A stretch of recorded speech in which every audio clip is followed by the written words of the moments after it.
So, Walter Flynn is burning up his lung cancer papers. Jannard has a new connecting Gary. And did Gloria really leave Vic?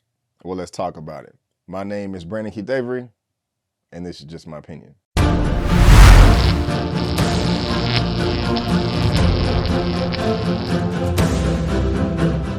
Hey, what's going on, everyone, and welcome back to another episode of Just My Opinion. Thank you so much for tuning in. I really do appreciate it. For my Stars recap review for Power Book 4, Force, Season 1, Episode 7, titled Outrunning a Ghost. Tommy's new product is spreading like wildfire across Chicago. The current success isn't good enough for Tommy. He wants to own the entire city and is determined to figure it out how to do so no matter the cost. And guys, I just want to let you know that this is going to be a spoiler-filled recap. I'm going to spoil this up, down, left, right, in, and out as if you've already seen it. You have been warned. And also, if this is your first time finding me and you haven't selected the video, please go ahead and give me that thumbs up and consider subscribing to the video. Your boy will really appreciate it. And guys, getting into this episode, it was a mixed bag for me, to be honest with you. It was a little boring at times. I was like, man, I am just not really feeling this. I don't know, something needs to happen. I'm not saying that guns have to be blazing as much as they were in episode 5. We're on episode 7 right now, but it really didn't get that interesting to me until the very end. Now, the synopsis that I just read talking about Tommy wants the entire city, that really did resonate with me right there, especially during this episode where Tommy was talking to his half brother, JP.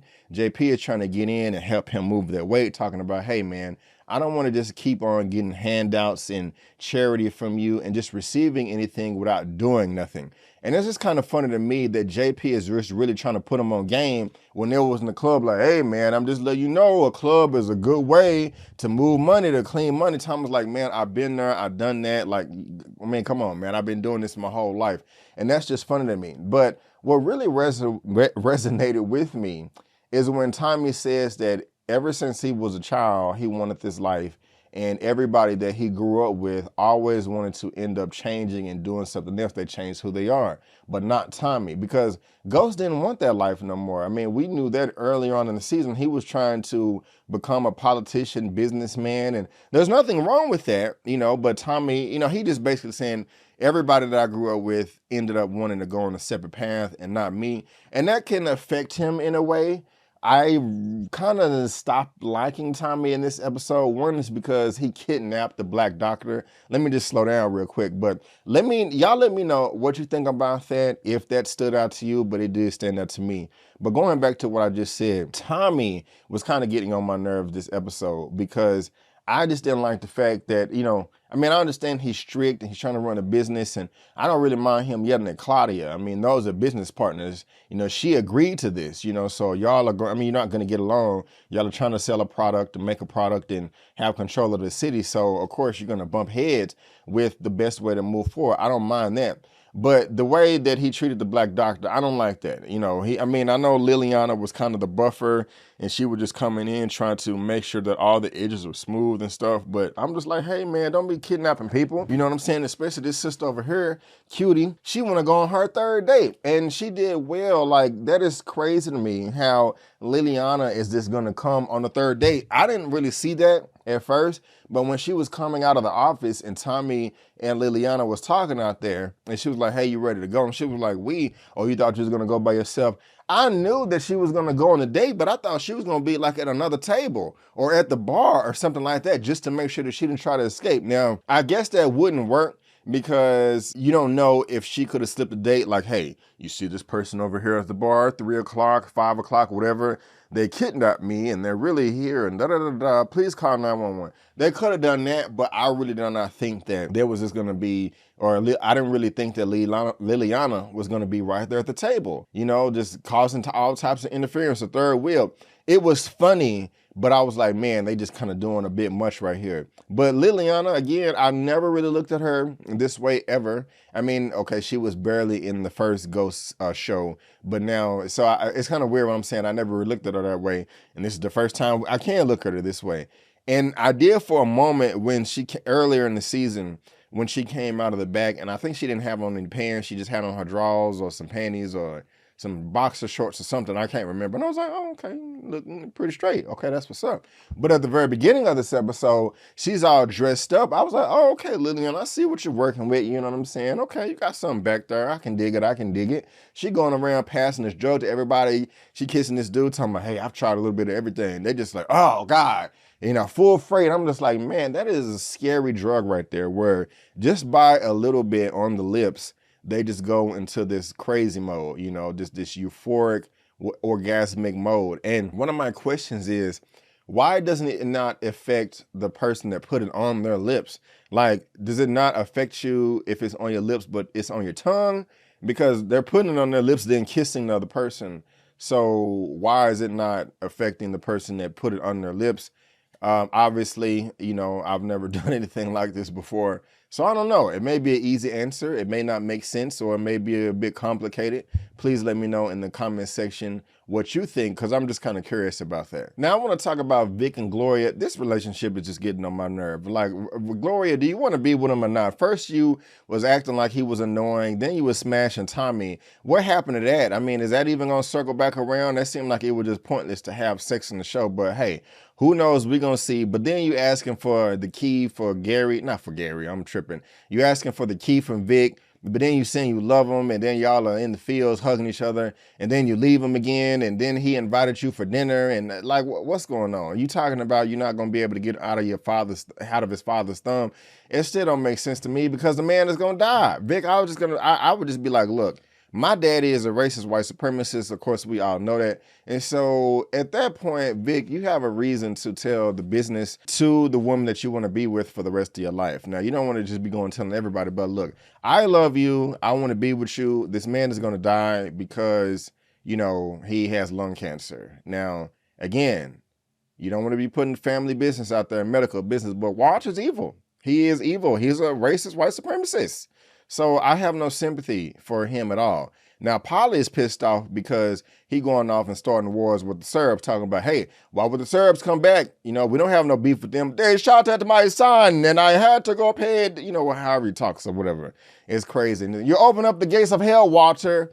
Y'all let me know if y'all like Polly. Polly cool. Polly cool.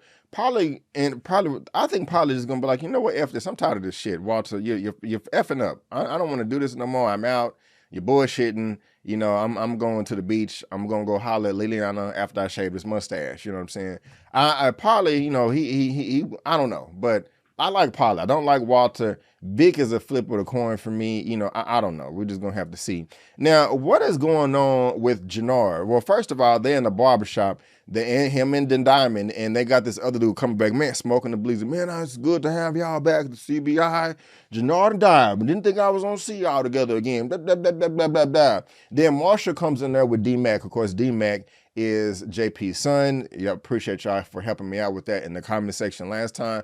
But they're trying to move this weight over from Gary. Now, that's interesting to me right there, because when they leave, Jannard goes to D-Mac talking about, hey, man, why don't you go find Tommy? Hey, I gave you the money back. It was all there. Just, that white boy gonna be dead.